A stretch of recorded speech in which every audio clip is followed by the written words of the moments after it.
Hello, me voici en direct sur Facebook. C'est bien une première pour moi. Donc essayons.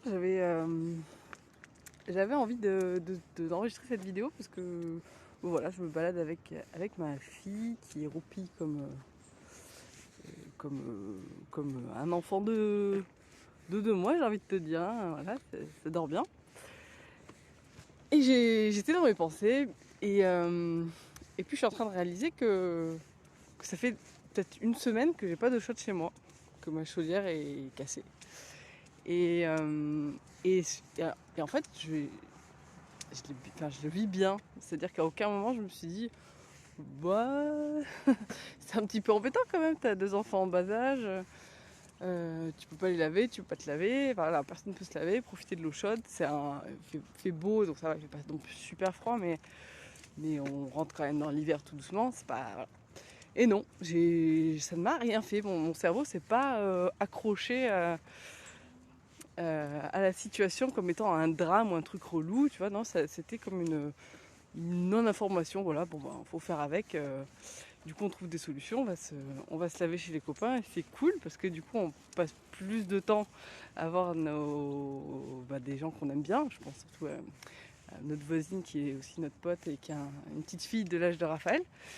Et du coup, on a passé plus de temps avec elle ces derniers jours que dans l'espace de plusieurs mois. Donc c'est vraiment top. Et ça m'a amené à réfléchir à comment fonctionne le cerveau. Il est... en fait, si tu veux, tu peux choisir de ce que tu fais de ta réalité. Tu peux choisir de te dire, ok, ma réalité est ce qu'elle est. Et je l'accepte ou je lutte avec. Et en fait, quand tu luttes avec, tu vas perdre tellement de temps à le faire. Je sais qu'on le fait tous, tu vois. T'as un accident de voiture, c'est relou, tu t'y attendais pas. Il y a de l'émotionnel, il y a de l'argent qui va sortir. Voilà, ta voiture elle est abîmée, tu peux plus t'en servir, c'est chiant. Mais tu as le choix de te dire qu'est-ce que je fais de cette information. Tu vois, tu peux, en fait, tu peux sortir de ces pensées automatiques que ton cerveau a l'habitude de prendre. Tu vois, c'est des portes qu'il a l'habitude d'ouvrir et il ouvre tout le temps les mêmes portes.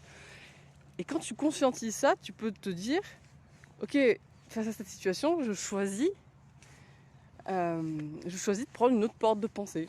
Tu vois, voilà. Alors, mon histoire avec la chaudière, c'est facile de le dire comme ça parce que c'était pas fait de manière consciente, tu vois, ça m'est arrivé, je me suis pas dit allez, on s'en fout de la chaudière, c'est pas grave, c'est une non-information.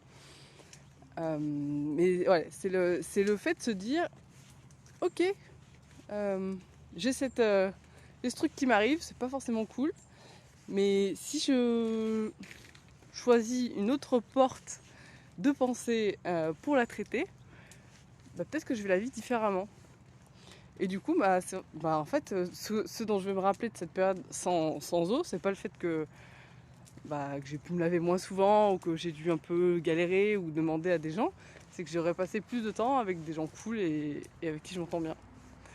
Donc voilà, je me garde ça comme un petit cadeau du moment de me dire regarde les choses du bon côté. Oui, c'est ok. Mais plutôt utilise d'autres portes que toujours les mêmes en fait pour quand il t'arrive un truc chiant, une fois que les émotions sont retournées à un niveau normal, parce que je te dis pas de pas ressentir les émotions qui vont avec les situations que tu vis, mais une fois que les émotions sont retournées à leur place, d'autres portes de pensée c'est cool. Voilà, c'est tout pour moi, salut.